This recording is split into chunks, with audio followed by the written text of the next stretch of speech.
Good morning, and welcome to the special budget session of the Yuma County Board of Supervisors, also sitting as all special taxing district, April 27, 2026, 9 a.m. Board members will attend either in person, by telephone, or remotely via electronic conferencing. Um, Tony's on his way. Can we please stand for the Pledge of Allegiance? Supervisor Lyons, can you please lead us?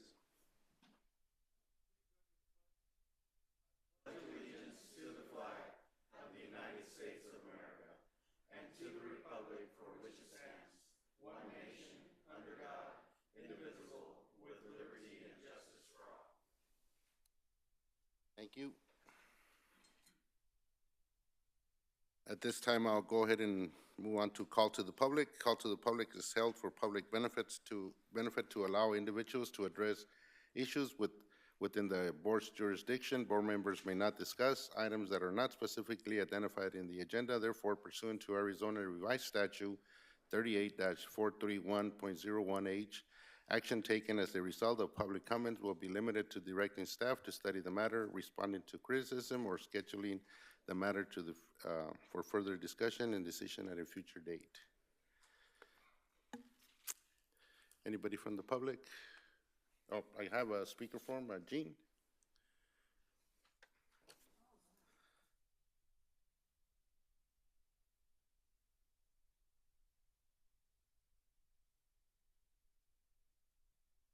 Good morning.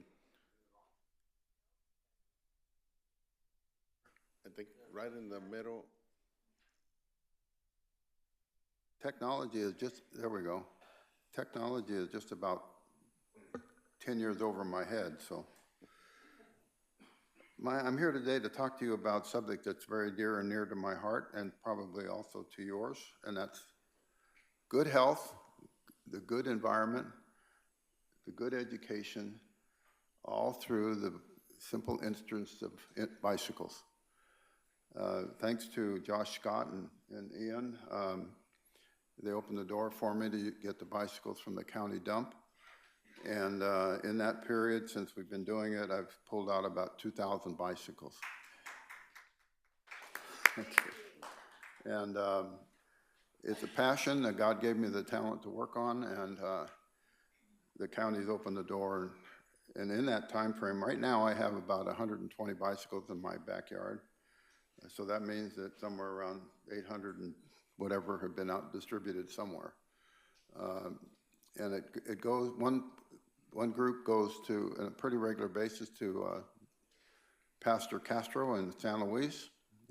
He gathers up his churches there in San Luis and distributes the bikes and makes kids happy. And adults who need transportation, they get them from me. There's no cost to them. A little bit of a cost to me, but that's my time and that's my decision. But we do give away all the bikes. Anybody that wants a bike, in my mind, ought to have a bike. There's so many opportunities that you can learn about life by having a bicycle at the early ages. I have an order right now for 50 bicycles for Thanksgiving to help Barbara Rochester and her group over there at the Martin Luther King Center at Thanksgiving, and we'll give away 50 bicycles. In Christmas, we have an order for 25 bicycles from the dump again, and we will give them to the Toys for Tot effort that the American Legion does over there. One of the items I thought was interesting, I got a definition of upcycle, and it says that it's the creative process of transforming waste, unwanted items, or byproducts into a new, higher quality product with increased environmental and artistic value. Unlike recycling, which breaks down materials, upcycling repurposes items, turns glass into jar vases to extend the life, reduce waste, and save money. And that's exactly what we're doing. So it's something that's a great program. I know today is a very important day in the life of the county. Everybody's talking about how important their particular department is. I can't give any any credence of one department better than, bigger than, more important than any of the other. They're all in my functions of the county, and it's important. They're all important. My thought is, I think that the bicycling arena is the one item that consistently goes through all departments for one way or another, whether it's an environmental issue, a safety issue, a health issue, or all the other items in life. Somehow bicycle comes into play. So bike stands in front of places where people work, that's nice. The ones out here in front of the new building is excellent. One day it'd be filled every day. So I'm thinking that, whenever we're discussing about all these things that we want to do in our departments, let's talk about, at the end, what about bicycles? I think it'll make a difference. So if there's any questions, I'd be glad to answer them. If not, thank you for your time. Mr. Chairman? Yes. After 11 kids, I think I've only got one at home. I would like to upcycle several bicycles. So where can I drop those off? Just call me. I'll come pick them up. Come pick them up. And if you need more, I'll give you more. No, I'm good. They're sitting on a pallet over at my office, wondering what to do with them. So I would like to make a donation. Thank you. And the ones that we get with all consideration of what the county has to go through when they collect these bicycles, the ones that we do get donated from people at home are so much better and so much easier to work on. The bikes, some of the bikes I get from the county absolutely are brand new. The tags are still on them, and I don't understand people throwing good stuff away like that. All they need is air in the tires and they're ready to go back on the street. I get the other end of the spectrum as well, that have been sitting up against the house getting watered every afternoon in the summer, and they look like they're something that was dragged up out of the wherever. Anything else? Yes. Bless you, Gene. Your retirement, well, you know how when you go into retirement you find hobbies? Your retirement hobby is been quite extraordinary, and Right. it has really made the difference in so many adults as well as so many children lives. So thank you so much. My pleasure, and I sincerely believe that Yuma is worth it, every bit of it. Thank you. Thank you, Gene. Thank you, Gene. Thanks, Gene. Anybody else from the public? Desiree, do we have any emails? We don't, okay. Bring it back to the board and move on to a consent calendar. Special session amendment number 1. The following items listed under the consent agenda will be considered as a group and acted upon by one motion with no separate discussion unless a board member so requests. In that event, the item will be removed from the consent calendar for separate discussion and action. And we have just one item, and I would like to open that item. And it reads, authorize and approve the retention of Joe Canfield of the law firm of Snell and Wilmer as lead attorney at an hourly rate of $850 to serve as counsel for the Board of Supervisors in connection with an investigation involving Yuma County Treasurer David Alexander. In addition, authorize County Administrator Ian McGahey or his designee to sign the engagement letter from Snell and Wilmer. And the reason I opened this item, some things that came up recently over the weekend on social media, and I'll open this item to make a brief comment in order to give some context for the public, but due to the legal nature of it, I will need to limit discussion. This item is in response to the potential for legal action against the county by the treasurer following an investigation into concerns raised regarding the use of public funds within the treasurer's office. When concerns are raised about the use of public funds, the county has a duty to investigate. In this instance, the county conducted a review in coordination with the county attorney's office, which identifies several issues that require corrective action. Those actions were promptly addressed with the treasurer by county administration. The treasurer has disagreed with those findings and has sought independent legal representation, which has created a conflict for the county's attorney's office. As a result, the county attorney's office appointed outside counsel to represent the county. The board's role is to authorize the associated cost, which is the purpose of this item. Retaining qualified outside counsel in situations like this is a necessary step to protect the county from greater legal and financial risk. The county remains firmly committed to protecting taxpayers' dollars and ensuring all public funds are managed responsibly in accordance with the county policy and state law.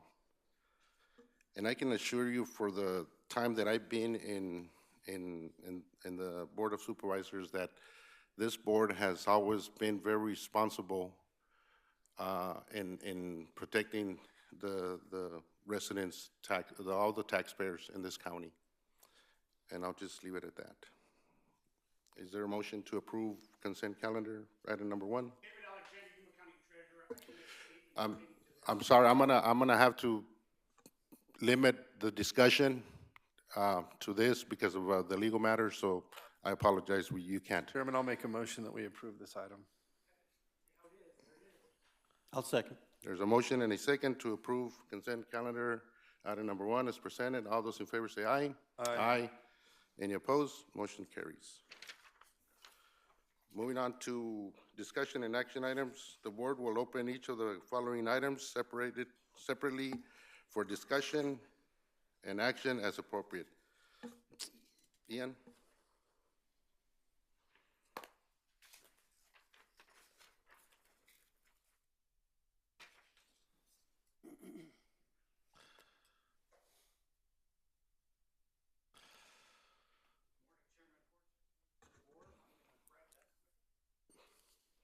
That I think your microphone's mic- Morning. very loud. The mic's not on.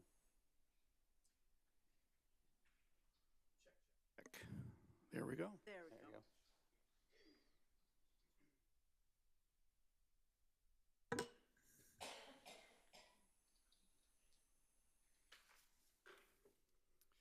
Again, good morning. Ian McGahee, County Administrator. I am very pleased to present the recommended budget for Yuma County for fiscal year 26-27. This budget is a result of months of work on the part of the staff and Office of Management and Budget, Financial Services, Human Resources, County Administration, and the county's directors and elected officials. It's a responsible, sustainable budget that reflects your priorities and positions the county well for the future.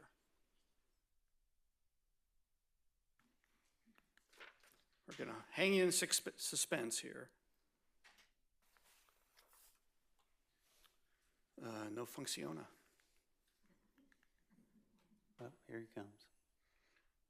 Barb, you want to advance to the next slide for me, please?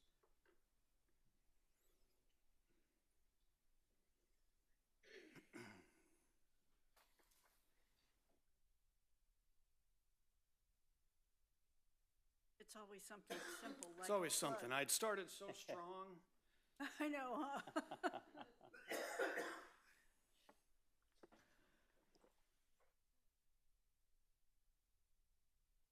It's not even.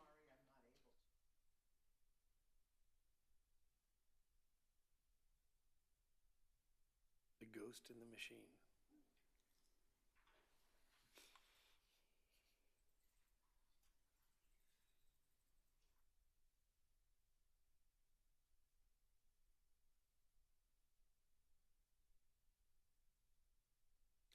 I will mention while we're paused, we had a photo contest for the cover of the budget book, and this photo here displayed is the winner, taken by Crystal Dawn, appraiser compliance specialist from the Office of the County Assessor.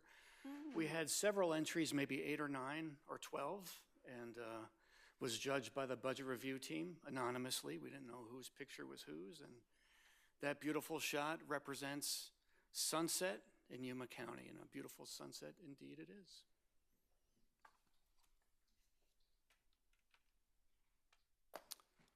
I think I'll go ahead and just continue. The Board of Supervisors has been very clear and consistent in that you want a smart, lean operation that does not reflect to increasing expenditures or adding new positions to solve challenges, while still providing essential services to our growing community. The board has emphasized long-term planning, reducing budget requests by shifting towards strategic, forward-thinking budgeting tied to each department and office's 5-year plan and risk management register.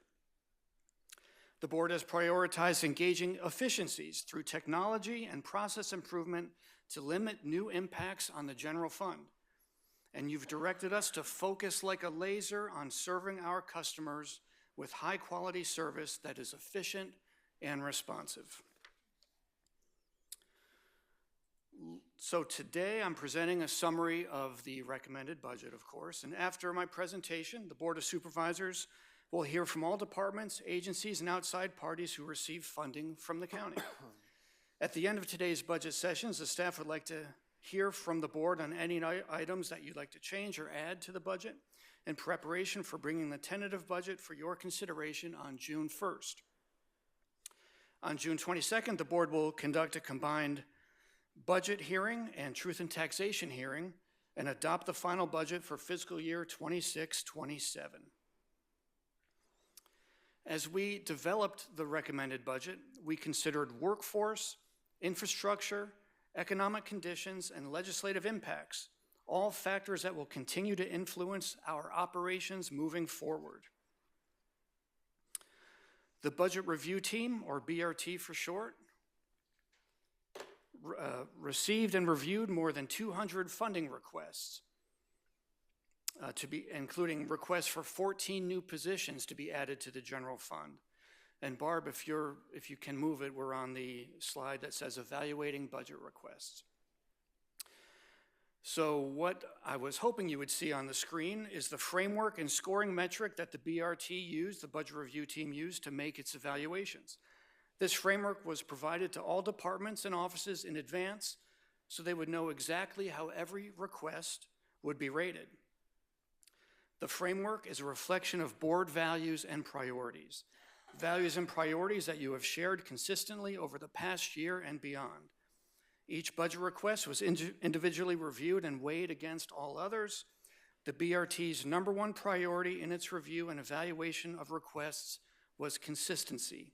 Consistency in ensuring requests demonstrated accountability to the board's priorities.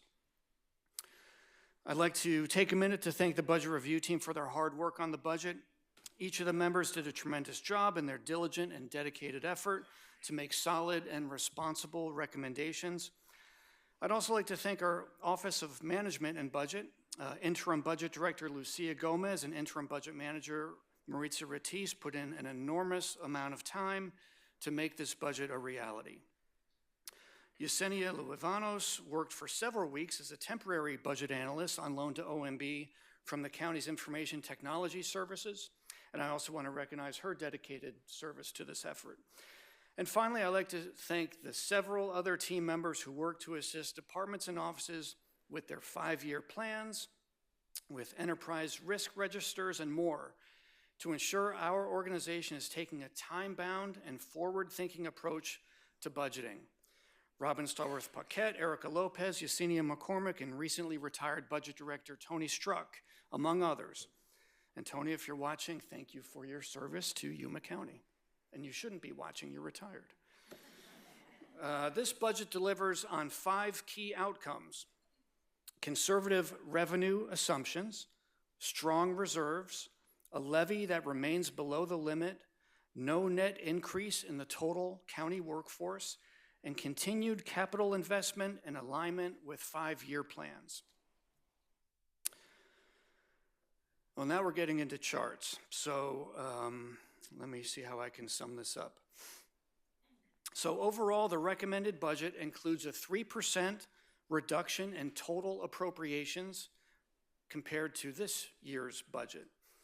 The general fund reflects an overall increase of about 7% in appropriations, which is primarily due to an increase in workforce-related expenses and baseline costs. Special revenue includes the jail district, health district, library district, flood control districts, as well as grant funds. Debt service includes payments for library, PSPRS pension, and building project bonds. And there we have that. Thank you. Capital projects includes fundings for major multi-year projects. This fund, of course, decreases as building projects are completed. And internal service funds, who decreases primarily based on a revised revenue projection. Let's see if I have control. Yes. Our major fund of note is the general fund. Revenue assumptions remain conservative with modest increases projected in state shared sales tax and county sales tax based on the current fiscal year's trending, as well as the state's forecast. The projected 7.53% increase in property tax revenue is primarily due to an increase in new construction as well as an increase in property values. General fund uses are expected to increase by just under 6% next fiscal year. General fund uses are categorized by expenditures, which includes personnel and related expenses, supplies and services, vehicles, equipment, and contingencies, transfers out to other funds, and fund balance reserves. This budget includes a 3% merit increase in employee compensation and a 3% pay scale adjustment following the adopted compensation strategy to stay competitive and recruit and retain a strong workforce. And I should mention, please feel free to interrupt at any time with questions, comments. This slide shows the net position changes across departments in the recommended budget. The most notable decrease is in the health district, primarily reflecting adjustments in grant-funded positions. In addition, the budget maintains key workforce support programs, including PTO buyback, loan repayment assistance, tuition reimbursement, and the county's internship program, all of which support recruitment, retention, and long-term workforce development. The budget includes just under $50 million in capital investment across 37 projects. These projects all align with departmental 5-year plans. Key infrastructure investments include facilities, public safety, and infrastructure projects. The Sheriff's Office is currently conducting a comprehensive facilities assessment. As a result, all requested CIP projects have been deferred for the Sheriff's Office pending its completion. So the budget also includes $4.1 million to support additional capital needs with a mid-year review plan to evaluate future projects, particularly in light of the Sheriff's Office facilities assessment. Engineering HERF includes a total of 11 projects. Flood District has a total of 6. Public Works, 1 new project will be phased over 3 fiscal years, which is the Techna Shop East County relocation. Grants Division is managing 8.5 projects, and you might be thinking, what's a half a project? That's the Foothills Community Park, which is a 50% grant match, which gives you that half. And Library District includes 2 projects in alignment, of course, with their 5-year plan.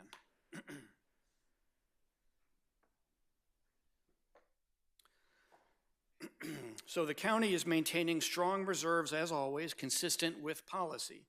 This includes a continued recession contingency as a prudent safeguard. It's important to keep a healthy fund balance in case of emergency or some unexpected reduction of revenues during the course of the fiscal year, so the county can continue to provide needed services to the community. Mr. Chairman, I think one of the things that's important to point out is that we received somewhere in the realm of $5 million, which is payment in lieu of taxes, but that's not something that the federal government guarantees to us. We have to lobby for that every year, and that's because of the amount of federal land that is within the Yuma County boundaries. There's no guarantee. We have to lobby for it, and sometimes they've been deficient. And that's one of the reasons that we look for those contingencies. Absolutely, 100%. Thank you, Supervisor Lyons. The county is maintaining strong reserves consistent with policy. This includes a continued I just read that. As districts maintain healthy reserves with additional contingency set aside where appropriate, you see them there. Both the health district and jail district include a recommended additional recession contingency in their fund balances. This budget includes a recommended 2.92 cent increase to the general fund tax rate. The library district operations debt service includes a reduction of ½ cent thanks to recent refinancing that took advantage of attractive rates. The budget recommends the same tax rate as the current year for the flood control district. Overall, it's recommended for a 2.42 cent increase to the combined property tax rate for all funds, and that represents about 0.68%, or roughly 2/3% over the current year's tax rate. The key takeaway here with this slide is that the board has consistently kept the tax rate low, and even with this proposed adjustment, we remain below prior levels. There was a significant reduction in fiscal year 22-23, followed the next year with a reduction of 8.76 cents in the general fund to support flood control. And now this budget recommends gradually restoring a portion of the general fund. This approach supports long-term financial stability and reduces the need to rely on reserves. We're recommending that future adjustments be considered every other year based on a reassessment of the county's long-term fiscal outlook. We can review the long-term model after this presentation, but even a modest increase, again, of about 2/3% of the tax rate does have a meaningful impact on sustaining services over time and maintaining our financial strength. This budget continues 15 consecutive years of keeping the levy below the allowable limit. Most of the growth in value is from new construction, not existing homeowners. As reported by the County Assessor's Office, overall net assessed values increased for fiscal year 26-27 by 6.25%, while new construction increased by 49.25%. Let's take a closer look at the general fund property tax rate. It's important to keep in mind that property taxes are based on limited property value, not market value. While market values can move significantly, what actually affects the taxpayer more is the change in their limited property value. There are many variables that might affect individual properties, but on average, limited property values are generally about 60% of market value. With this example, we've given 3 different home market values. The middle line is what is Yuma County's median home price, $280,000. So that gives you roughly a limited property value of $169,000. And again, this is very general and just for illustrative purposes, but the total annual change to the taxpayer would be roughly $12.43 for the general fund increase. Overall, with all taxing districts, here we see the impact on the general fund, the flood control district, library district operations, and debt service. And again, you see that for a Yuma County median home, there'd be that $12.42 increase to general fund. The flood control district would see an increase of approximately 76 cents. The library rates, together with a ½ cent decrease to their combined rate, would see an increase of $1.84, and altogether, an annual overall increase, again, roughly estimated $15.02. Again, there are many variables with those calculations. Finally, this graphic shows the breakdown of what a typical taxpayer might see on their property tax bill. Yuma County General Fund, library, and flood control districts combined represent a comparatively small portion compared to education-related taxes. That completes my presentation. This is a sound, fiscally sustainable budget that allows the county to effectively serve our residents, our businesses, and visitors in the coming fiscal year while laying a strong financial path to the future. Staff is available to present the interactive budget spreadsheet and the long-range financial forecast if desired. Thank you, Chairman.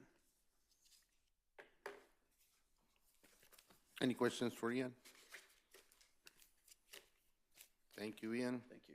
And we'll go ahead and move on to item number 2, discussion and possible actions on the following recommended department budgets for fiscal year 2026-27. And we have GYEDC. Anybody from, no, there he is. Good morning, Chairman, Board. Greg Levon, President and CEO of the Greater Yuma Economic Development Corporation. Just want to come before you to thank you for your continued support in our organization. There is a lot of exciting activity happening on the horizon, and we're looking forward to working with each of you on groundbreakings, ribbon cuttings, and a lot of very exciting projects in the upcoming fiscal year. I'm here for any questions you may have. Any questions for Greg? Just a comment, I mean, there's always complaining from the smaller communities that whenever anything big comes up, it always lands in Yuma. Now, I understand Yuma has the infrastructure, and I know that that's probably the level that we should be working with in smaller communities in the county, to have enough infrastructure for larger projects to come in. The only project that I can see that is large is the Meadowcraft building. We call it the Meadowcraft building just before you get to San Luis to the right. It's a huge building. It is. 600,000 square foot. So whenever you have a big developer that wants to come, remember there's a 600,000 square foot building. You're right, Supervisor Reyes. Actually, we have 3 projects right now looking at that building, but I will say that part of our effort is to increase infrastructure in our smaller communities. So on Wednesday of this week, we're having a groundbreaking in San Luis to celebrate the fact that we were able to work with the Economic Development Administration in the city of San Luis to get a sewer extension to that building upwards of $2 million. And so those are efforts we're working on right now to build that foundation in order to attract new industry into San Luis, Somerton, surrounding areas. It takes a long time for those communities to realize that the reason Yuma gets the big prize is because they're ready for them. Right. It's not anything that you guys make a decision on that, you know, that you're going to direct everybody to Yuma. Is that they always pick Yuma. As a matter of fact, I just came back from Washington. And when I talk about San Luis, they don't know what I'm talking about. But if I say Yuma, they know Yuma. Yeah. So it's kind of weird. But that's the way it is. We're agnostic, but I will tell you that there are some major developments happening in San Luis right now we're working on, and at some later date, we'll be able to come before this board to talk more about it. But the focus is San Luis and surrounding areas. That is the frontier of development for our community. Thank you, Greg. Thank you. Thank you, Greg. Thank you for the time. Have a good day. Thanks, Greg. Item B, Crossroad Missions.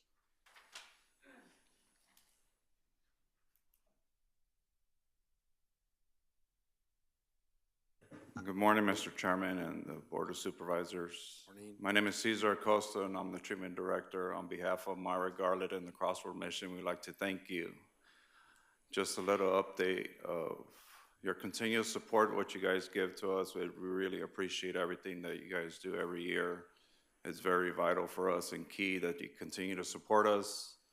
As you know, we've been around Yuma County for over 67 years.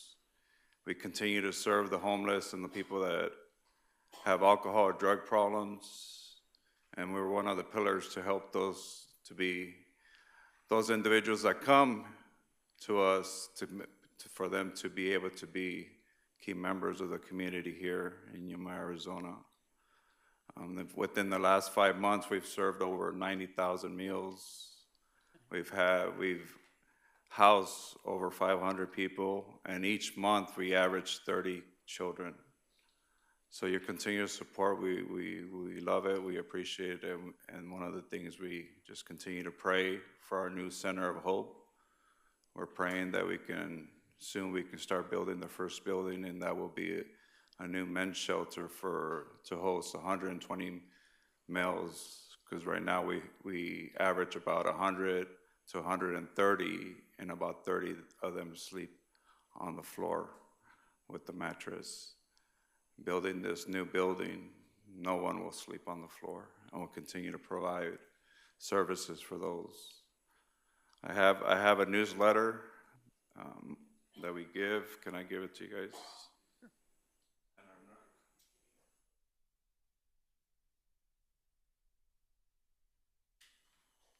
But overall, we're thankful at the end of the magazine. We give those quarterly to continue to support donations throughout the year. And our numbers are in the back on the last page. And we just want to thank you again. Any questions? Any questions for Cesar? Thank you, Cesar, for serving. Thank you. Your service. Thank you.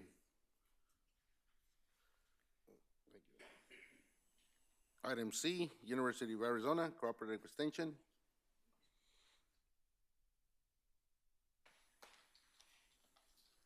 Good morning, Morning, Russ. Mr. Chairman, Board of Supervisors. Want to just say thank you. We appreciate your continued support. We're pleased with what you have proposed for us, and we truly appreciate your support all the time. So, Any questions for us? Thank you, Russ. Item D, Yuma Community Food Bank.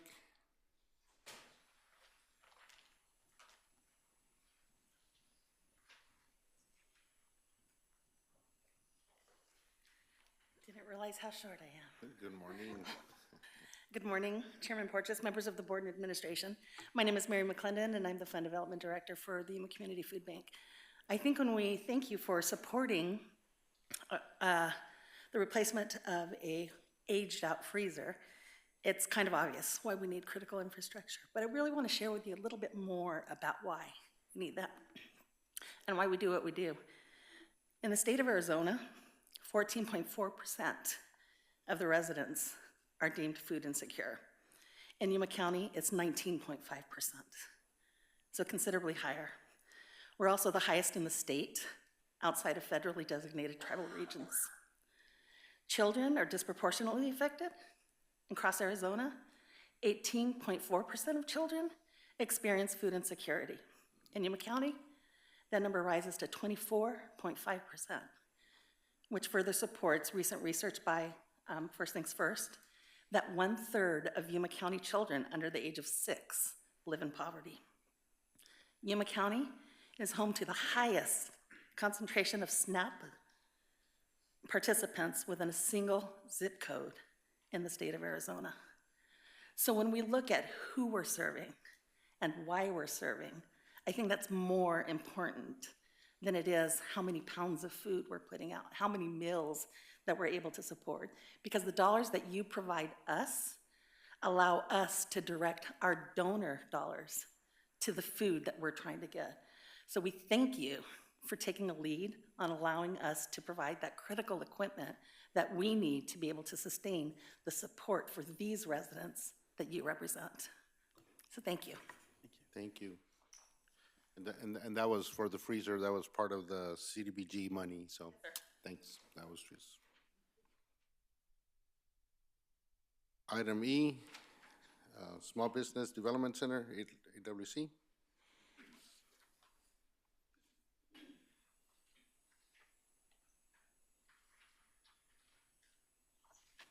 Good morning, Chairman and Supervisors. On behalf of Arizona Western Entrepreneurial College Small Business Development Center, I wanted to come and say thank you for your continued partnership and support, because your investment in this, that creates this amazing opportunity for our community to continue growing.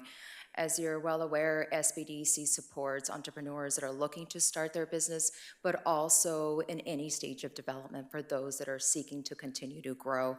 And so I know that it is the county's priority to ensure that we're supporting in all stages. So SBDC definitely supports in daily operations and market research and business planning, international trade, government contracting to ensure that our entrepreneurs are ready to continue to scale. So far this fiscal year, we have supported over 1,500 entrepreneurs. That support has translated into over $3.7 million in increased sales for Yuma County. We've also secured over $1.5 million in capital formation. That's when our entrepreneurs are seeking to obtain loans to be able to continue growing their business. We've created over 79 full-time jobs, as well as started 39 brand new businesses. And with several months still remaining in the fiscal year, these numbers will continue to grow. But these are more than just numbers. They represent the families we're supporting, the dreams that are being realized, and therefore creating a stronger community. I'm also very proud to share that the center, our SPD Center at AWC, has been recognized by the U.S. Small Business Administration for the 2026 Center of Excellence Award. That's proof that our partnership is really, really strong in the things that we're making possible. But most powerful of this work is that this year, Yuma County, our entrepreneurs were bringing home 4 out of Arizona's 7 awards that the SBA will be giving out. So Alma Ornales of the Bestaquito will represent our county, our community in Washington, D.C. as Arizona's Small Business Person of the Year. So we're really proud of that. In addition, Diana Vizcarra and Patricia Lara, owners of Tacos Marlene, along with Peter Romero of Camp Titan Fitness, will also be honored at the state level. That level of recognition speaks volumes. It tells a story of resilience, determination, and community that shows up for its people. So that's our impact that we're doing together. So thank you for that, because together we're not only growing our businesses, we're transforming lives and building the future of the community. Thank you. Any questions? Thank you. Thank you.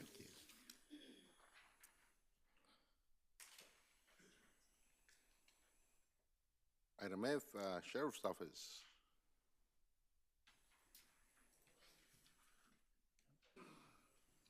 Time's up.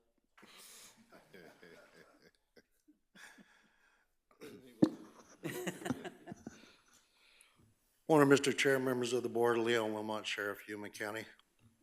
So I just want to thank Ian, Josh, Robin, OMB, BRT, everybody that was involved this year. I know there was a lot of great in-depth discussion in regards to the county's working of the budget.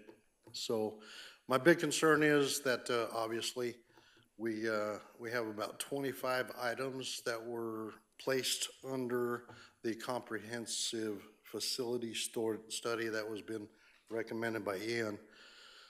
One example I'm gonna bring up is the fact that since 2022, 2023 fiscal year, we've been trying to get our basement plumbing fixed. That estimate has gone up from $350,000 to over $459,000 this last year. And it's something that's been ignored, that we need plumbing to be able to utilize our facility. We have the oldest facility for the county right now. And unfortunately, back then when they built it, they used cast pipe. And I talked about this last year during the budget, and we weren't able to get that fixed. So we're still dealing with that. So I would ask, number one, thank you for wanting to do this study, because it's comprehensive in totality between the jail and the admin side. But I would ask that this board, when that study comes back, be proactive in addressing what gets identified, because we need to have the plumbing working in our building. That building is open 24 hours a day, 7 days a week. We cannot just shut down parts like we're doing now, especially since 22, 23 fiscal year.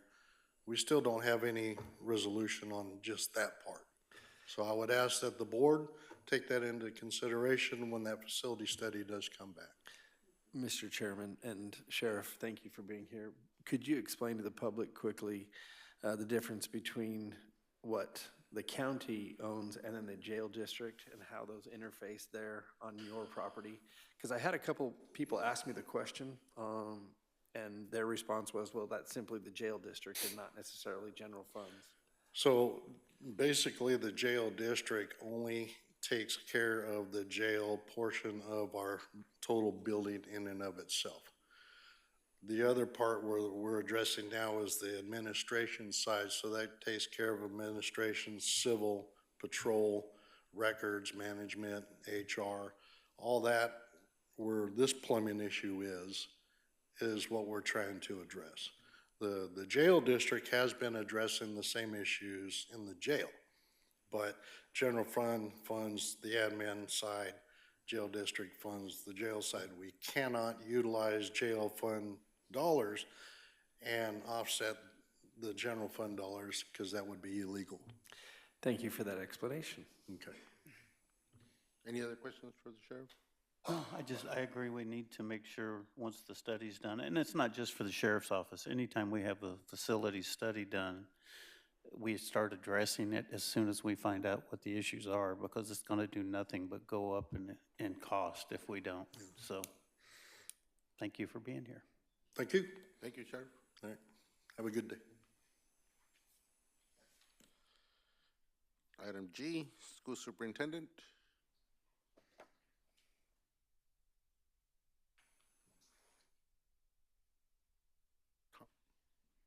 You good with the budget? He's going to forego and just donate it back to the general fund. Morning, Mr. Chairman, Board Supervisors. Morning. I want to thank you for providing the support that we've gotten in our office, because we're going to be shorthanded, and we are able to employ somebody to support our office. As you know, our office supports a lot of school districts' budgets, and to have somebody, you really need somebody with experience in there, because we have to follow the Arizona Code for finances, and it's very difficult just to try to do that really shorthanded. So I'm most appreciative of that.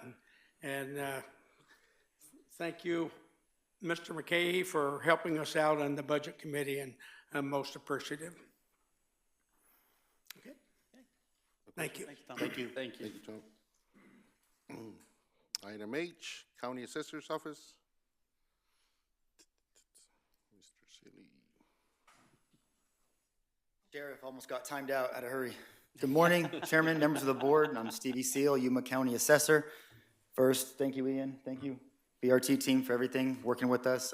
As of now, we have no problem with the budget, and we're good with it. Any questions for you? Thanks, Steve. Thank you. Item I, County Treasurer's Office.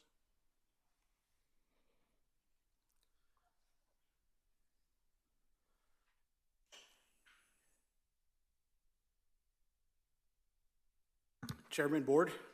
I didn't ask for very much this year. I think it was under about $17,000 for items. Those items were specifically inquired about to, and I didn't get any of them, but those items were specifically for postage, for increase. Every year postage goes up, printing costs go up. We send out over 150,000 correspondence throughout the year. It includes annual bills, delinquent notices, statements, different things. The increase I requested for was specifically just for those increases for, as I said earlier, population has grown, costs have gone up, our printing costs are in the, I think we pay about $80,000 a year for just our printing alone. The increase was just required, the bare minimum for that in order to get that increase, just for every year increase cost the Treasury Department. We didn't ask for TVs or raises for staff. It was just the bare minimum. I even asked for $200 to get my new staff members to get notaries so we could help the public out at our front window up there, and that was denied. It comes down to the point I'm just going to pay for that myself. But am I happy with the budget? I got to work within the budget, and here we are. So, any questions for me? For Treasurer? No?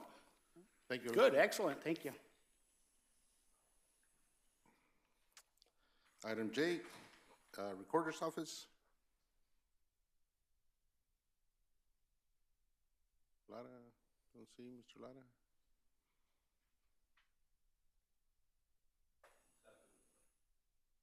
All right, moving on to item K, County Attorney's Office.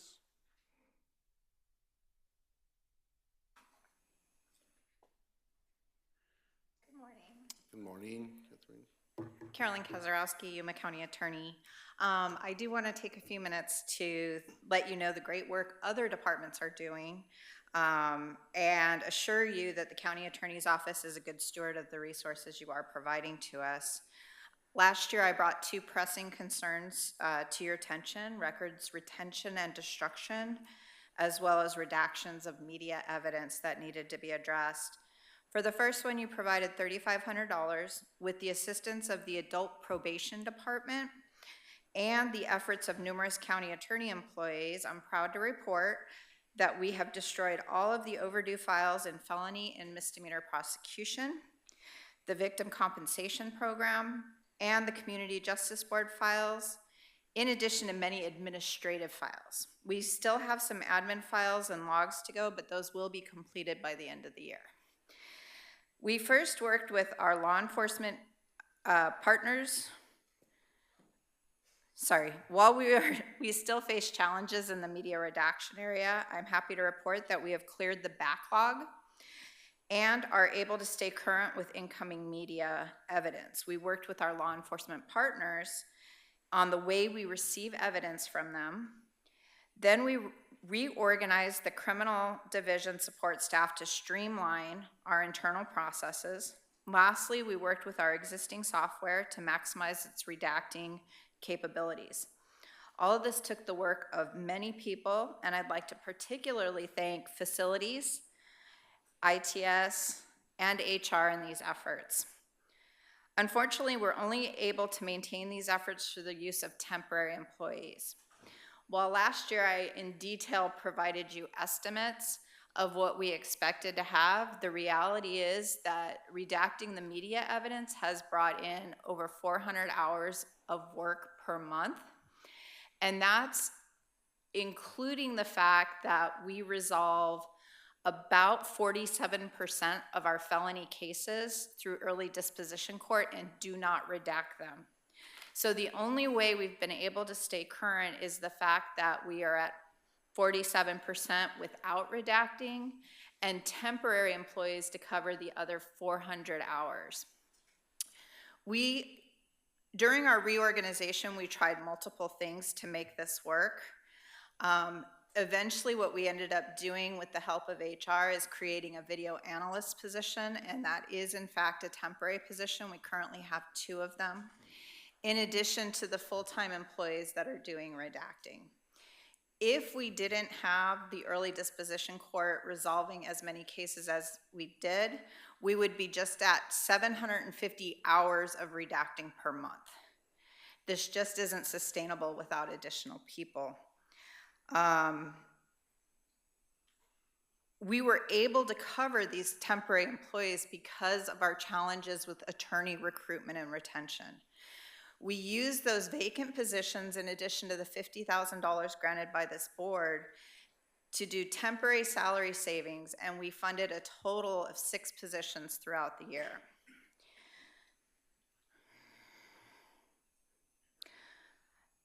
In addition, our existing software for redacting is not sufficient to meet the demands of modern prosecution, so I want to thank the budget review team for recommending an investment in new software. And I do hope this board accepts that recommendation, even though it is a significant investment. It will further streamline this process. In addition, it'll reduce some of the costs of our existing software as we stop using that inefficient software and move to this new software platform. Lastly, one of my office's greatest financial concerns is maintaining our access to grant funds. In order to do this, we need to fund required match funds and cover shortfalls in the grant amount. This year, I faced a steep learning curve when requesting these funds, and I'd like to thank the efforts of Maritza Redis and the OMB team in working with us and continuing to work with us to communicate those needs. And I thank the BRT for its patience as we finalize this request. Thank you for your time, and I can answer any questions you may have. Any questions? And as you and I talked, about a plan, and I think Ian is aware of it, so hopefully we can continue on that path and we'll get things squared away. Excellent. Thank you, Mr. Chairman. Thank you. Public Defender.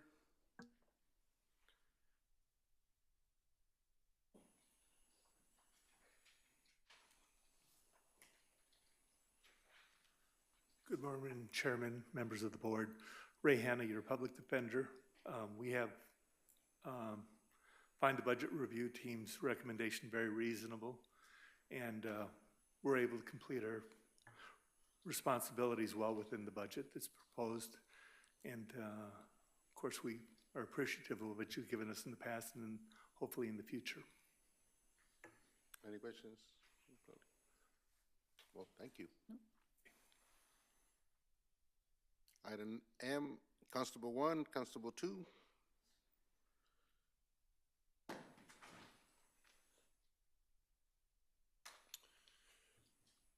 Good morning, Chairman Porteous. Thank you for your support. Board, thank you for what's going on. Can't thank the OMB, the BRT enough for walking us through and getting us through the budget. We are extremely pleased with what we've got going, and look forward to continued success. Any questions for Art? Thank you.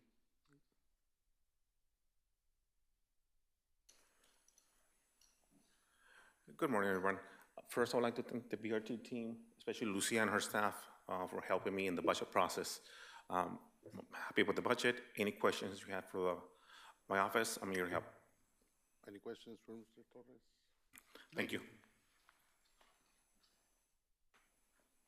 Item N, Superior Court.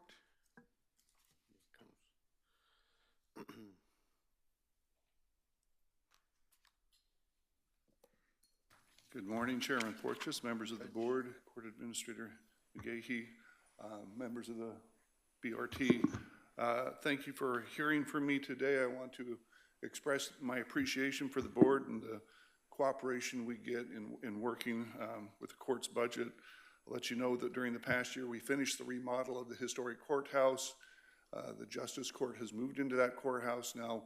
All of our judges have chambers that are near their courthouses or courtrooms, and things are working well in that regard. We've also finished the JAVS update for all of our courts, and so that's good. Generally, regarding Superior Court budget, the court is satisfied. I know that the leaders of the other court departments are going to address the board individually.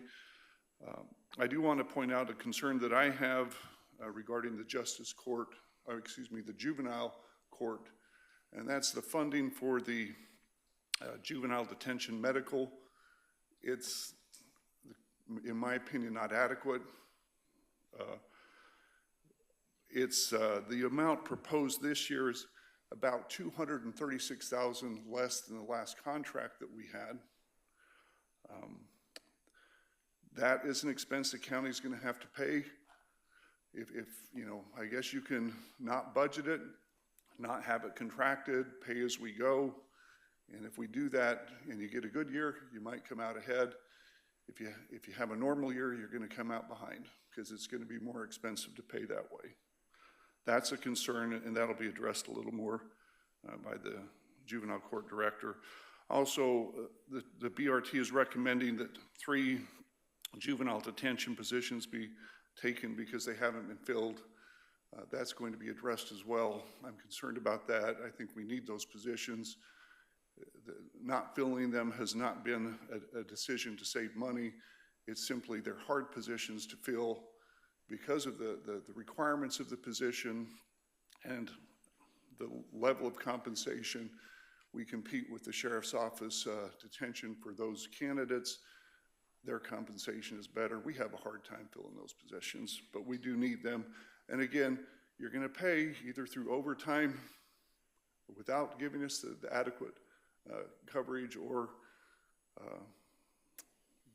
giving the positions. Anyway, I do want to thank the board. We have a good relationship. I appreciate that. We worked well with the BRT. There were other positions in Superior Court that they were thinking of doing the same thing with, but they listened to our explanations and decided to leave those positions in place even though they haven't been filled, and we appreciate that. So, any questions for me? Any questions for Judge Hunt? Thank you, Judge House. Thanks, Judge. Item O, Clerk of Superior Court.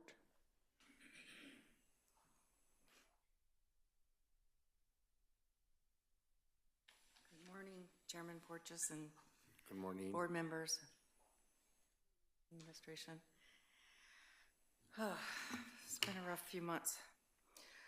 The clerk's office is very pleased with the recommendations from the VRT, specifically for our task chairs. They're 20 years old. They were definitely needed to be replaced, and we were very excited about that. And we look forward to working with the VRT on the replacement of our copiers, which is coming out of a set-aside with a group of other folks. The two things that were not recommended were the two new FTEs that we asked for. And we knew going in that you guys weren't going to approve new FTEs, but I had two very critical positions taken from me by Superior Court. On a Monday morning at 8:30 in the morning, I got an administrative order. Two of my employees, within 10 minutes, were transferred from my office to Superior Court. Without those employees' knowledge, without my knowledge, without any discussion. And I've tried every possible thing to get it resolved. All they have to do is give them back. You know, you could do an administrative order and give them back. But they don't want to do that, and they're being pretty stingy with their openings. I know the clerk that they took from my front desk, they have not filled that position. It's been 8 months. They've had one of their own people, and it's an upper admin person sitting down there taking phone calls. And I don't understand the logic.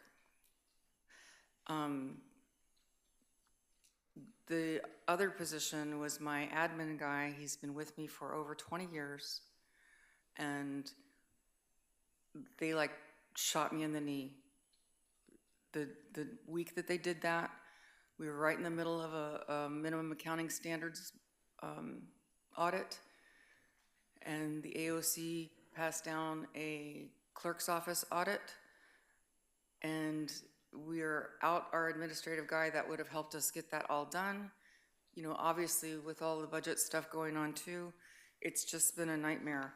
I need support there. I can understand if you don't want to do the front counter person, let Superior Court deal with that. They took it on, and they can deal with it. They can keep their chief administrator down there answering phone calls if that's what they want to do. But I really need my administrative assistant. I need an administrative assistant. And he wants to come back, but I don't have any open position to put him in. So I'm really asking that you reconsider that. I know you don't have the most fiscally responsible way to achieve it would be for Superior Court to give me that position back. And then it wouldn't affect the baseline. It wouldn't affect any of the budget.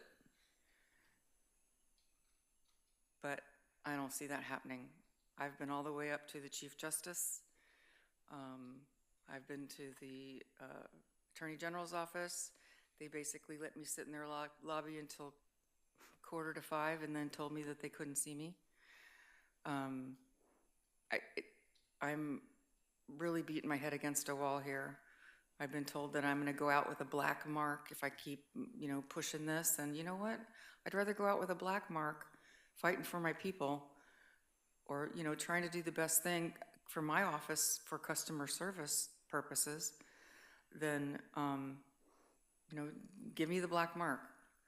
But I really am requesting that you consider the FTE at least for the administrative assistant. And that's all I have. Do you have any questions? Any questions? All right, thank you. Thank you.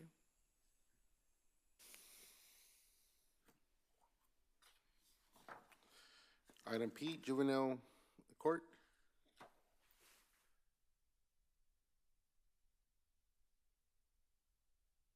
Morning. Good morning, Mr. Chairman and the Board of Supervisors. I'm Imelda Arellano. I'm the director at Juvenile Court.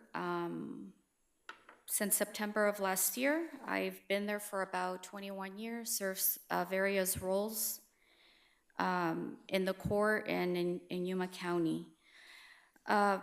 Follow up to Judge Ha's discussion earlier, but first I do want to thank the board for the last fiscal year budget. We are nearing the completion of the roofing project at the juvenile court and in detention. And some of the fixtures in detention are being replaced.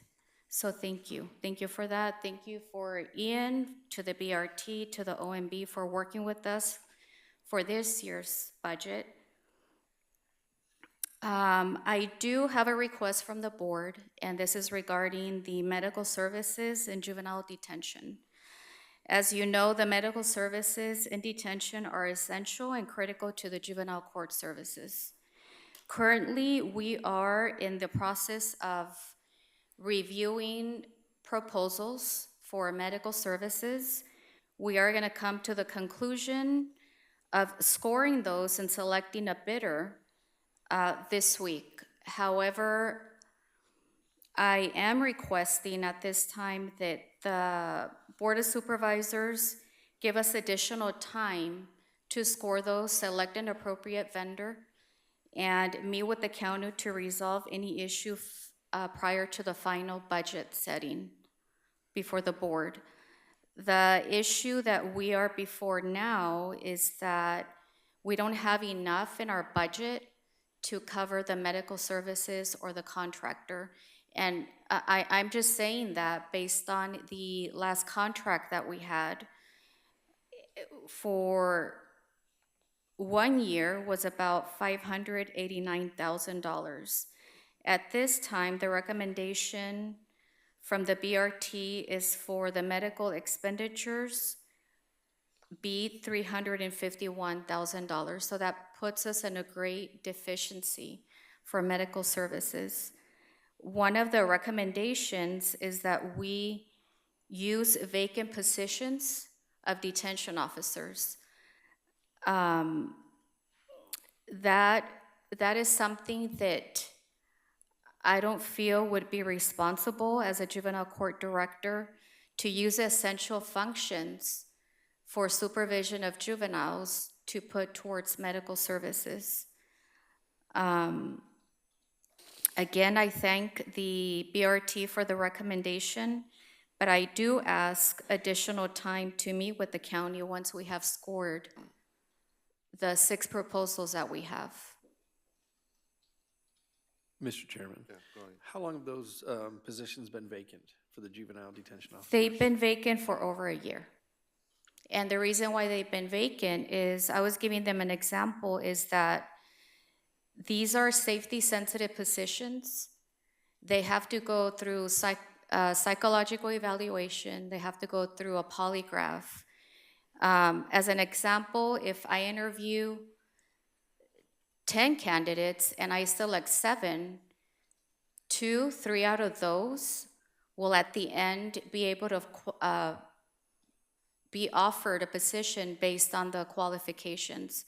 Majority of them do not pass the polygraph, and the reasons why they don't pass are very concerning. And I cannot select those officers to supervise the juveniles in detention. Like Judge Haas was mentioning, we have lost very qualified officers to other, it could be federal, it could be the jail, YPD, because they do pay more than we do. So even though our retention for officers has been higher than in previous years, we have a hard time finding qualified candidates. The sheriff made that same comment where it's difficult to Yes, recruit. and actually, I just ran into our detention officer of the year for last year, who is now working for the sheriff. So they do have one of our most qualified officers at this time, and that's an example, and we want to see their growth. So Thank you. that's the position that we are. You said they've been over a year, Yes. and are you close of hiring someone? We are in the stages, we already selected candidates, and we're in the stages of interviewing. And what are the percentage that you think that they're gonna pass? All the polygraph and all that? I don't know at this time, but examples from previous years, we don't have a lot of luck with people passing polygraphs and psychological evaluations. So that's like 90% that they won't pass? Probably, yes. I mean, I did want to note that in 2023, in 2022 and 2023, we did voluntarily relinquish 3 detention officer positions. How many currently do we employ? Currently, we have about 37 detention officers. Okay. And what's the population there? The population right now is 7. 7? Yes. 30-something for 7. Or is that on a 3-shift rotation, 24 Yes. hours a day? And the reason why we have 37 is we have to meet the detention standards as per the state. Where are we with the standards right now? Where do we fall? We fall, for every 8 juveniles, we need 1 officer. For every 16 juveniles, we need 2 officers. How long, what's the average, been the average population in the last 3 years? In the last 3 years, the average has been 19. 19. Yes. One of the things that talking to other supervisors throughout the state, and there's some counties that when they have a very low population, they outsource it. And if the county, we're talking about looking after taxpayers' money, if there's a way of saving, and this is hundreds of thousands of dollars that we would save, and look to see if we can send them somewhere else, I think that we should look into it, because it's a lot of money. If the population is that low, we need to start looking at how can we save some money. And I think for the medical, I know the sheriff's department did it. If you were to do the same thing and then next year come and ask for a position, I think we would be more than glad to provide that position.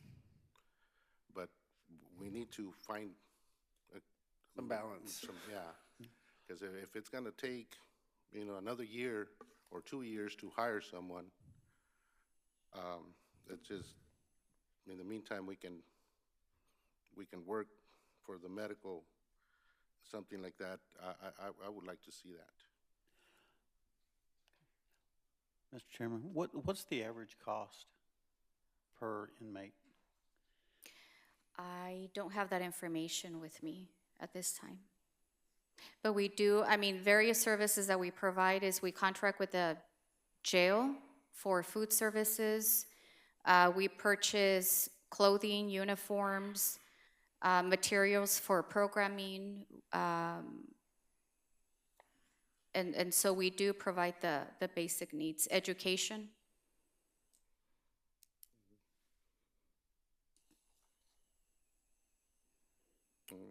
Any other questions? Thank you.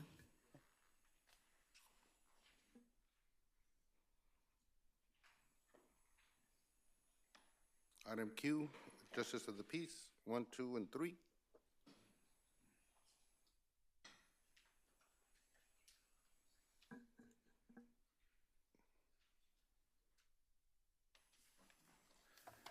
Good morning, Chairman Porches, members of the board. Greg Stewart, Yuma Justice Court Precinct 1. I'm here today to answer any questions you may have, both for Justice Courts Precinct 1, 2, and 3. Before we address any questions, should you have any today, I certainly want to express my appreciation to county administration, to the budget review team, and also personally to the board. I just, taking note of the process through the years, just reflected on the fact that 1 month from today will be 38 years ago that I began with the county. My personal gratitude to the board, January 4th will be 17 years since I was appointed by the board to be the Justice of the Peace in Precinct 1, so certainly I'll be eternally grateful for that. And looking back, I also want to express appreciation, as mentioned by Judge Hawes, in terms of the renovation of the historic courthouse. It's amazing the experience in my past and first time that I set foot in that building, probably at the age of 14, certainly in the move with my staff. I'm grateful for all that was done with the renovations, grateful over the past year as well. We have turnover with respect to our full-time pro tem position. Oftentimes those individuals moving on to the Superior Court, so put into effect this last year was an on-call pro tem position to which we could recruit qualified individuals to step in and assist when that transition takes place. So given that we're a high-volume court, I certainly appreciate that as well. So I'm just grateful here today, and again, happy to answer any questions that you may have. Any questions? I mean, there's been some questions about your temporary appointments, and that's have nothing to do with it but pay the salaries. Are you sending us a list, or is there, of your pro term? See, when you appoint a pro term, we have to pay his salary. So we need to know your budget, you're okay with the budget, and you need to understand that anytime you hire someone, we need to pay for it. So I'd like to know whether you're familiar with that process.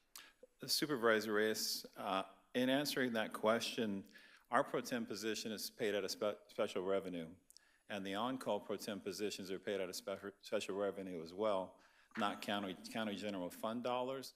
The only position that's committed to county general fund at this point in terms of judicial is myself. Got it. I mean, it's an issue of understanding the process. I mean, if we don't pay for the salary, then we really have very little to say. But there's been so many appointments that turn into just of the peace that turn into Superior Court judges that it's getting to it's like a stepping stone, and we just like to know who's stepping on that stone. That's all I need. I really don't think I made a statement that should be taken as thinking of a budget issue. I think it's more of a knowledge issue. Chairman Reyes. I appreciate all the stuff you've done over the years. You kept stable, you kept it good. I don't have any problems with your performance. It's just that every once in a while we get to I sort of appoint or acknowledge those appointments, and it just gets it's a little dicey because we get to know some of these people in a different way. Chairman Porteous, Supervisor Reyes, with respect to the filling of the full-time pro tem position, obviously that filling comes based upon the Supreme Court's rules through the presiding judge of Superior Court and Judge Hawes. Ultimately, it's his committee that makes the recommendation to Judge Hawes as to who should be appointed to that position. Certainly there's communication between me and presiding Judge Hawes with respect to the filling of that position. Beyond that, with respect to the on-call pro tem positions, any of the pro tem positions annually obviously have to come before for annual renewal. That is the person put in the position of the full-time pro tem position, as well as the on-call pro tem position. So based upon the rules, those are annual renewals that are brought before the board. Any other questions? Thank you. Good. Thank you. Thank you. Very grateful. Item R, adult probation.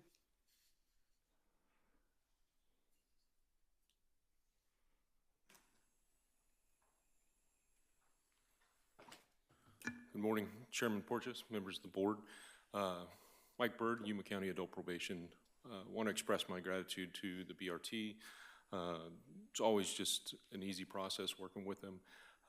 There was a couple of requests that we made this year. One was recommended. They were willing to listen to me about a second one. We kind of came to a happy medium ground there to discuss on how we can improve things moving forward, and I'm pretty satisfied that working with facilities, with my history with them, that we'll be able to meet some of the safety concerns that I've got for the officers. Other than that, the budget is very much agreeable for me. Glad to hear that. Thanks. Any other questions? Thank you. Okay, thank you. Board of Supervisors. Are you gonna go make the presentation? Well, I'll just say. Yeah, I got a complaint. I want to talk to somebody about it. Everybody's good? All right.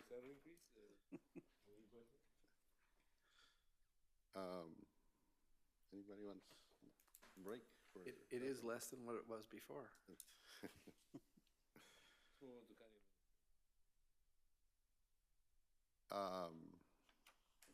Well, before, 2-minute break before we move on to item T.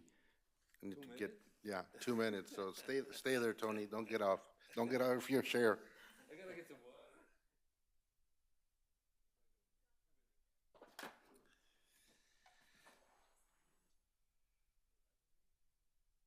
water. Water.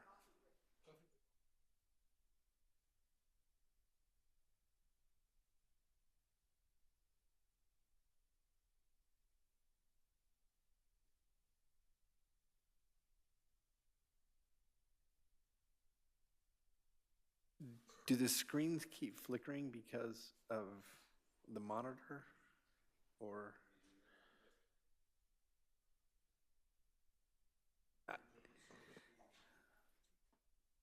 Al?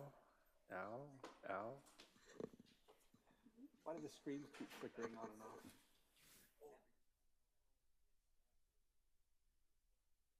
Oh. They do make those little things that move your mouse. Oh, yeah? Yeah, so that it doesn't go into that rest mode and then have to reboot. We use them at other places.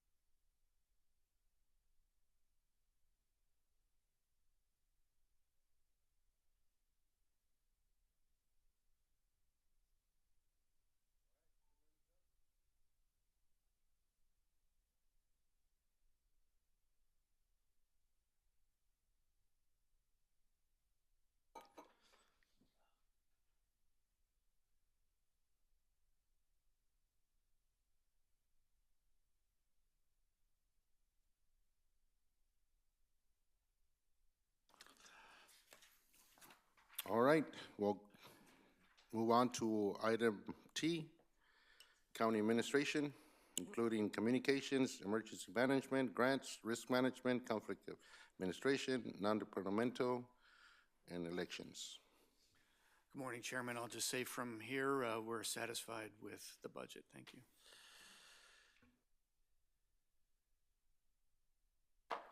Any questions?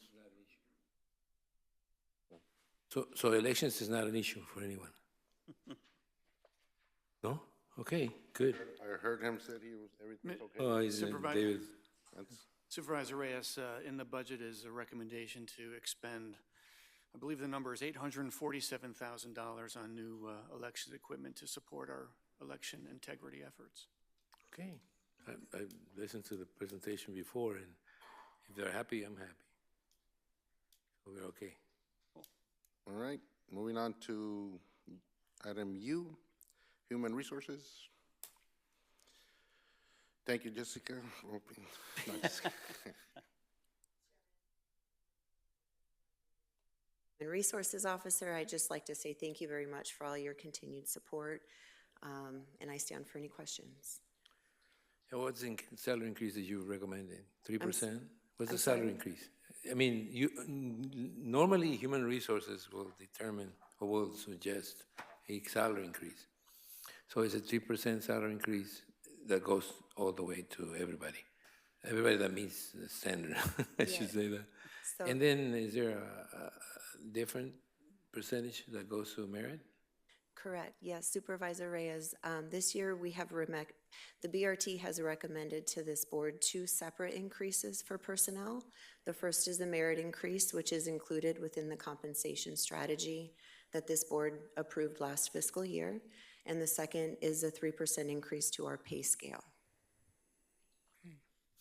I understand it, but it seems to me like somebody can get up to 6%. That would be correct. That's pretty steep.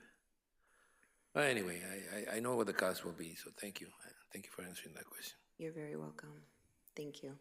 Any other questions for Jessica? Thank you, Jessica. Item V, public fiduciary.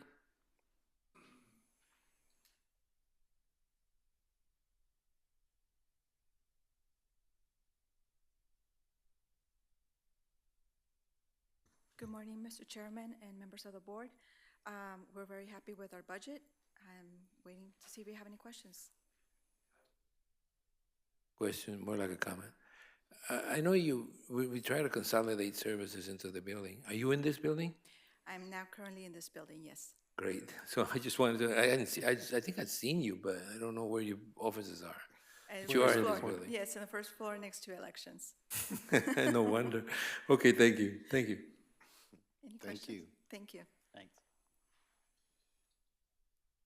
Right, they're at the recorders. Moving on to item W, Health District.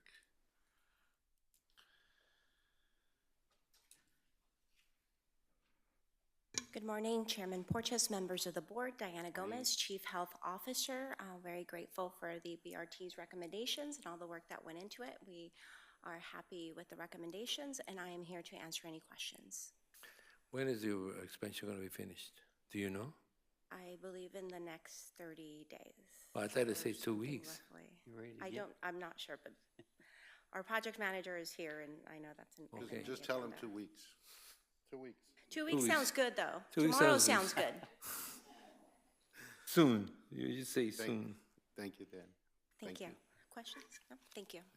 We could rake our new CIP guy across the coals. Item X, Library District.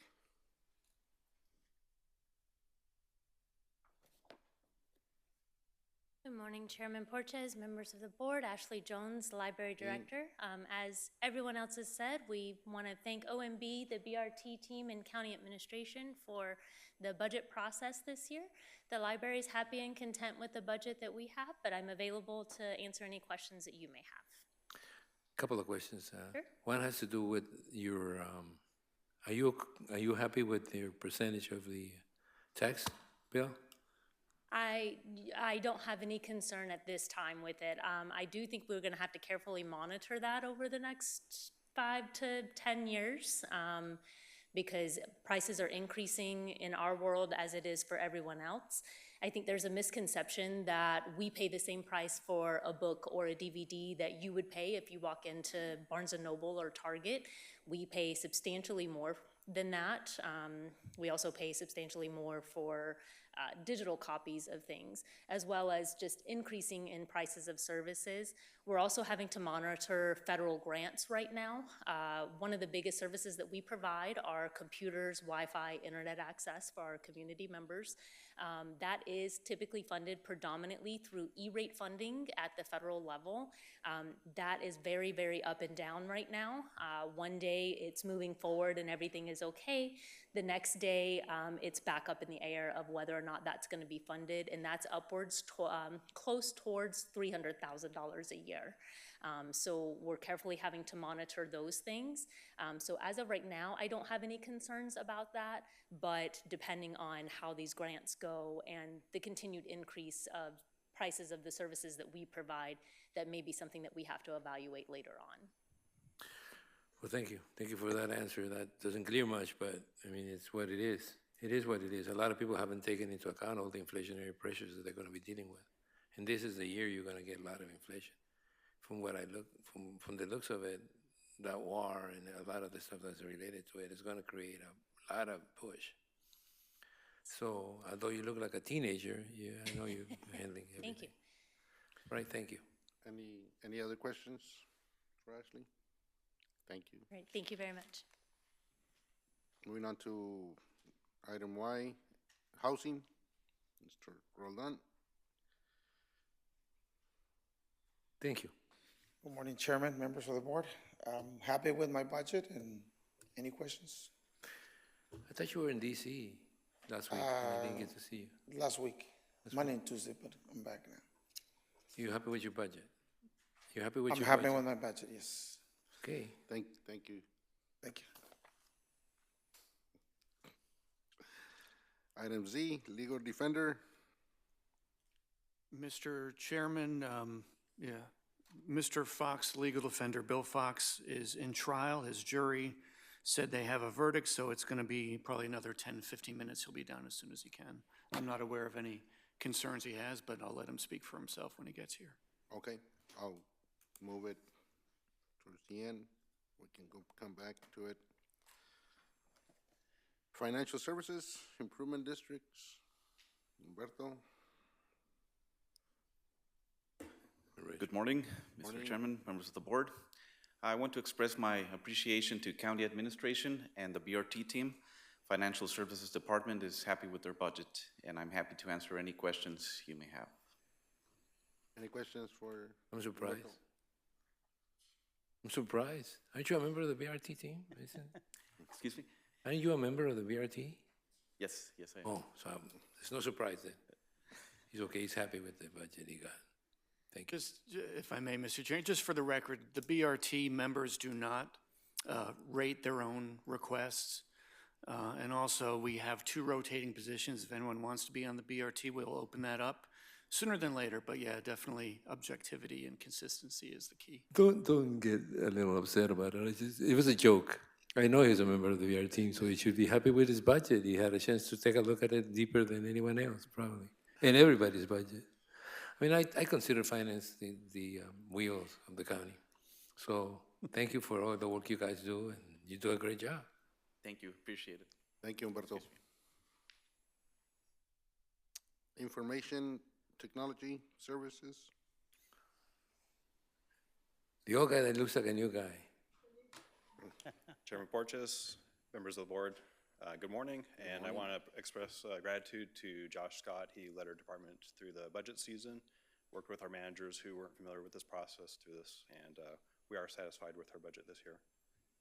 So Josh, you got in. Thank you. Thanks, Jeremy. Thank you, Jeremy. Thank you. Public Works.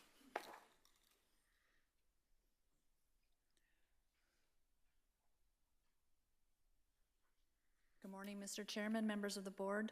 Good I want morning. to thank you for your support, and I also want to thank the members of the BRT and OMB for helping.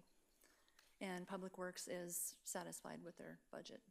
You should get Santos as a bodyguard. I see him sitting there. He should be next to you on the side, you know. It's getting dangerous, as the president would say, to be a public official, so. Any questions for Kelly? Thank you, Kelly, and I just want to express my gratitude and thank you, Santos, and Public Works for sending a container to the desert this past weekend for the cleanup, so thank you. Thank you. You're welcome. Department of Development Services.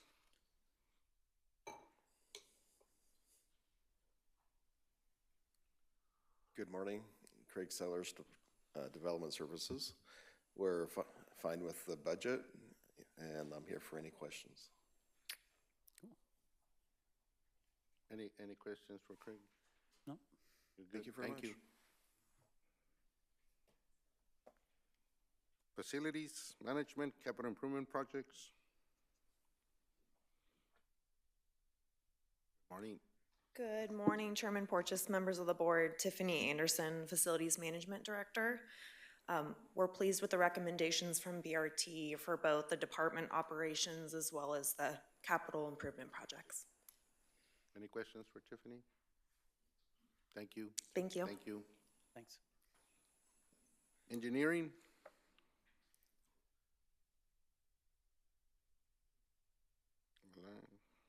You're hiding, Frank. I can see you from here. Good morning, Chairman Porches and members of the board. First of all, I'd like to thank the board, administration, and our budget team. Also, I would like to acknowledge our previous county engineer, Frank Sanchez. Under his leadership, we were able to complete multiple projects this past fiscal year, and as well, we got a long list of projects that we got coming as well. We're good with the budget, and I'm here if you got any questions. Any You, questions for you notice that I put my glasses on the top of my head. That's in honor of Frank. Frank took them off already, so, okay, fine, thank you. Thank you, thank you. And I know, I saw the recorder, Mr. David Lara. You wanna, This is what I said you were happy, okay? So whatever you do, just act happy.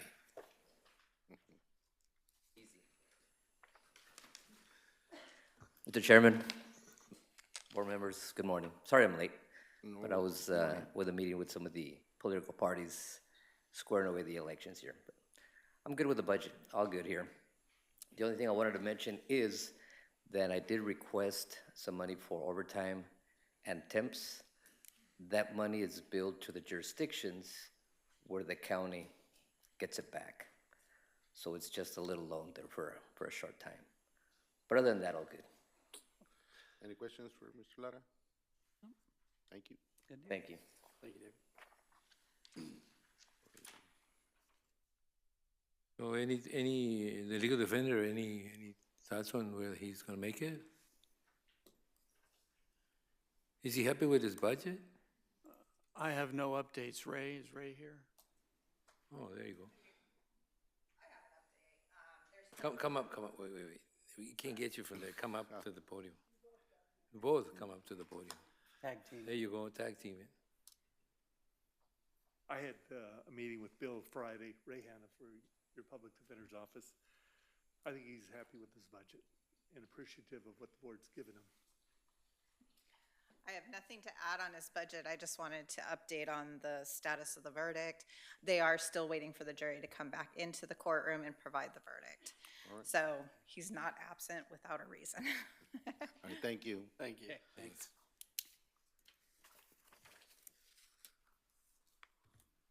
All right.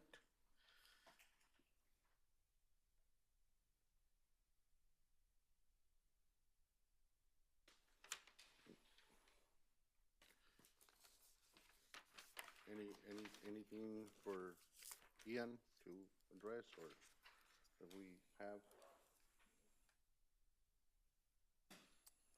Is this the last item on the agenda? Are you there yet? Yeah,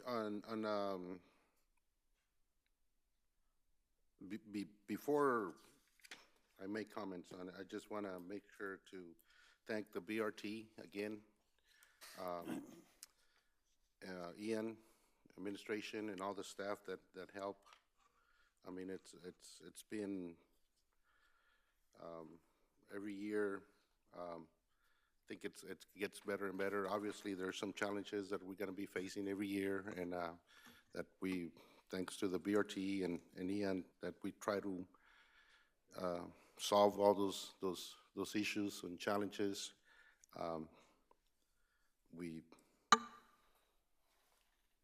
We definitely want to improve every, in every department. I know this board, we've been talking about not hiring new FTEs.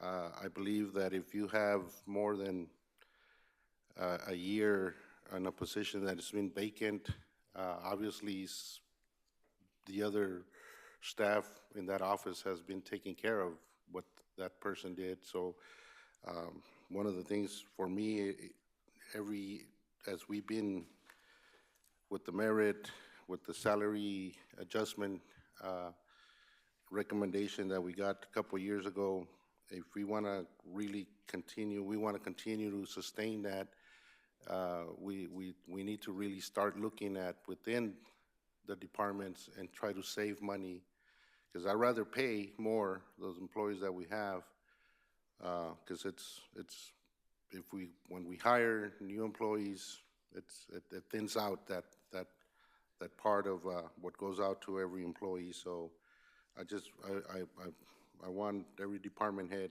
to really think about that, in order for us to keep sustaining the raises that this board has given, we really need to start looking at how can we save a little bit more within our departments. Mr. Chairman, may I comment on that? Yes. You know, we approach every dollar as if it were our own, and over the past several years, we've reduced the levy to be able to return and put those tax dollars back into the pockets of the people that we represent. And there's been some compounding challenges with essential county services that required a limited adjustment, and I know there's been a lot of discussion around that. But that is in order to maintain a level of service that our community expects. And our commitment remains the same: to operate efficiently, to prioritize our core services, and respect the trust placed in us by the taxpayers. It's a challenge when the sheriff says, I need more law enforcement personnel. It's a challenge when the courts say we need additional support to be able to do our job.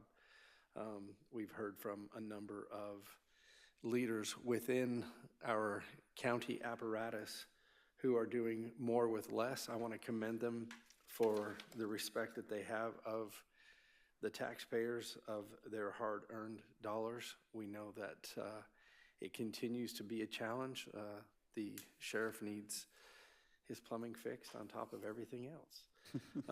We don't take it lightly, and yet it's a balancing act, an ongoing balancing act to meet the needs of basic county services and respect the tax dollars of our constituents. And I'm grateful for the budget review team that has put in countless hours trying to balance that out and maintain, whilst trying to maintain the services, because that's all that we do here inside of the county, is provide services. And the list is very long. So thanks to each and every one of you within the county that is doing more with less. I appreciate it. Okay, here comes the bad news. We got that limitation. We got budget limitation. We got a expense limitation that's coming up this year. So I was told that the increase in the property tax was going to be up to 2.5 cents, which I understand. I understand it. I just don't like it. I think its timing is a little off. So I'm letting you know ahead of time, it's going to be tough to convince me that it's this year, specifically this year, when we're going to go up against a limitation, there's a talk about increasing the tax rate, the property tax rate that high. I understand that what we do is based on a 10-year plan. It's not based on what happens now. I understand the lines they cross. I just don't understand the timing. I understand that the need is there to balance the budget, but that's why I asked the human resource people. I mean, when you're looking at someone getting a 6% increase, you're looking at a sizable increase, especially because the directors are all going to say they're doing great, and they are. But if you keep your budget level, if you do a good job, you can get yourself a 5%, a 6% increase. That to me is too much. And I know we're trying to keep up with the city of Yuma, and I know the sheriff has a tough time keeping up with all the surrounding law enforcement people that pull on these resources. I understand that. I just don't feel like this is the year that we're going to increase the taxes of people and expect them to vote willingly to increase our budget limitations or our limitations. No, I just wanted to say that. Let's not confuse increase our budget. It's just giving us the ability to spend the money that comes in. That's right. With the expenditure limitation. It's not the budget. It's just. Well, it's something that we have to educate the public. It's giving us the authority to spend the money that comes in. I have never seen anything like that fail, so. There's two different things. We kind of confuse, well, the. Well, I don't know. I don't know if they're two different things. Yes, they are. The expenditure limit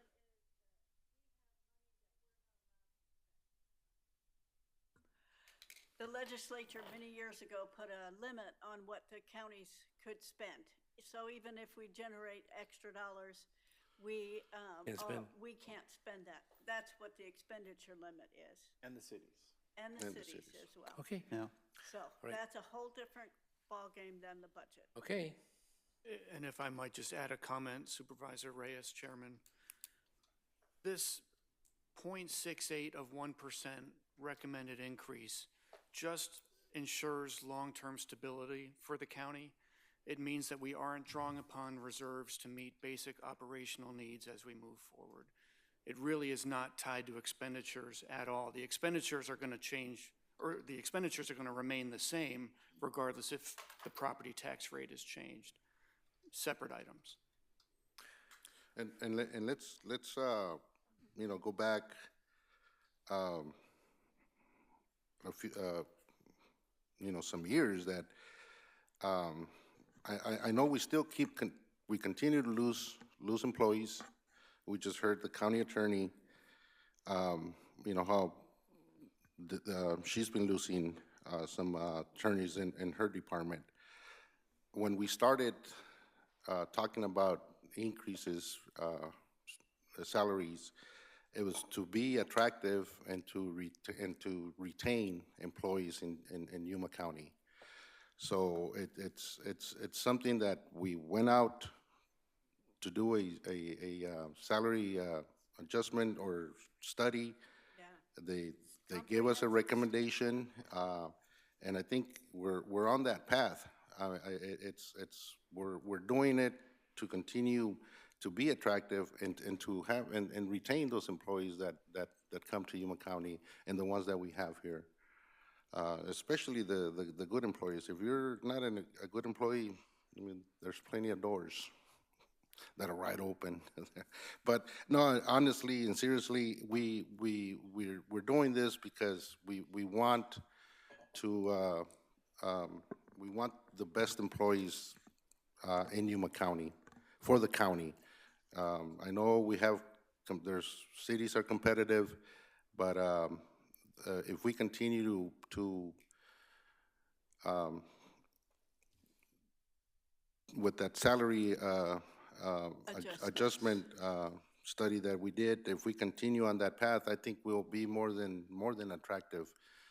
That will and definitely retain employees that we won't be losing. And I hope that for those departments that are need a lot of employees or that have lost, working on a plan with the administration, and I think we can get there. Mr. Chair, may I make a comment? Yes. Okay, there's a 3% salary adjustment. Everybody is in columns, and that 3% adjustment is to move you over a step. Okay? Now, the merit pay is only for those employees, one, that have been here longer than a year, that have not gotten an improvement plan, a reprimand, a written, any kind of written referral from their supervisor. So the merit pay is for those employees who are doing their job to the best of their ability and are doing what is being asked of them as employees. So this is what our salary plan is, and it is working. If you know, the number of employees that have left has gone down drastically. They have not been transferring to other places where they can make more money, and as far as our benefit plan, it has also gone up, but it is also a very good plan.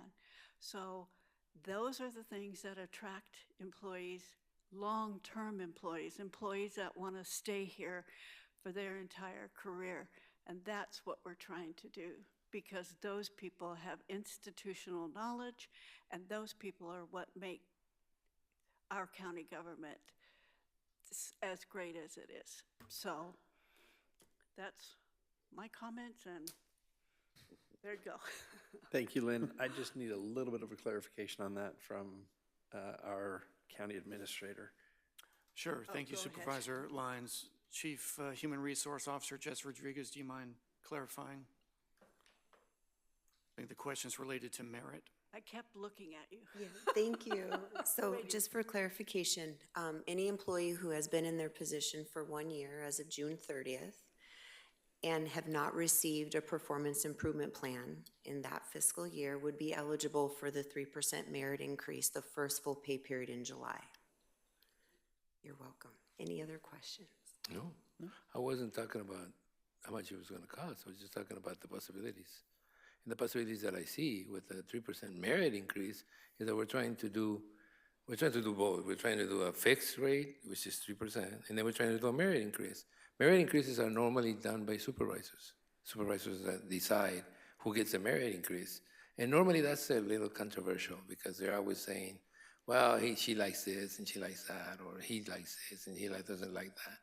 So there's always been a little bit of an issue with merit increases to me. There's never an issue with flat increases, 3%. Everybody gets 3%. Everybody's somewhat happy. But we can't keep up with the city of Yuma with a 3% increase, especially on the top positions. So I'll admit that it's a tough job you guys got to do. And I'll admit that 5 or 6% given to someone, especially because it'd be considered for the top people. And I suppose, Ian, at the end, we will make a decision with the merit increases. But that's what I said. I didn't say I was against the increase. I just said it's going to be costly, but everything's under consideration. Now, I understand that the merit increase is separate from what the budget is, the budget limitations or the expenditure limitations. But you don't want to piss off the voters before you get to them, ask them, if you can spend the money you make. You want to make sure that the voters are somewhat happy, if they're ever happy. So I don't know about a tax increase that high. Now, I know that we've been trying for years to keep the budget level, and that is worthy of mention. But this is not the time I would increase the tax rate. This is the time I would just refrain from doing that, especially when you're asking people to spend the money you already make, which is a point that I made. Now, I made it again here because I'm not going to be here during the initial budget, so there will be a decision made on the budget anyway. But I'm not very happy about having the tax increase, property tax increase at the same time we're asking for people for budget limitations. And I know they're different things. Let me just say that. They're different things. One is asking the people that whether we can spend the money, it's already coming in. It's just a imaginary budget, imaginary limitation. But, I don't know, I still believe, maybe I'm the more conservative member of this board that thinks the tax increases at the same time. And people are suffering because they're going through inflation, people. So getting a tax increase of 2.5 cents may not seem like much, but when you add that for 100, that is going to become something considerably higher than I thought we were going to ask for more, to sacrifice for it. That's it. Thank you. Thank you. I'm good. You're good?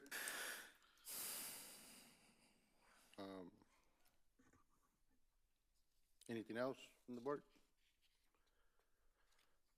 And one more thing that I want to mention is, and I know you mentioned it about Ian rotating a couple of the board members for BRT, which it started, I think, 3 years ago, 3 or 4 years ago, probably. I believe that's correct, yes. Yeah, and I'm glad it's working out. I mean, as I see other department heads come, and I kind of recall who was on the board on the BRT last year or the year before. So I think it gives the department heads that experience of how the BRT makes decisions for each of the needs of each department. I'm glad it's working out, so let's continue to do Mr. that. Chairman, I do want to say that I'm very happy. This is the fastest, by far, the fastest meeting that we've ever had regarding the budget. It took less than 2 hours to get everybody to say they're happy with the budget. So I want to commend the BRT, their efforts and everything they've done with the employees, with the supervisors, because that's a tough thing, especially when a supervisor is elected by people. They always think, well, people elected me to do this, so I'm going to follow the administrative commands. But let me remind everybody that BRT is a combined effort between the administration, the board, and the people in the administration. So to me, you guys have done a great job. And if I made it sound like you had a conflict of interest, it isn't meant that way. It wasn't meant that way. It was meant as a comment simply saying, well, everybody seems to be happy with the budget, which is a great achievement. I mean, it's a great achievement. I should understand that, and I want to make it clear that I do understand that. This is a great meeting. This has been a great meeting so far. Thank you. We started at 8, Tony. You got here at 10, so yeah, it's 5. I'll make sure I tell the dealer, Chapman. Next time we know, go a little quicker. You know you're taking me back, so shut up. All right. Anything else?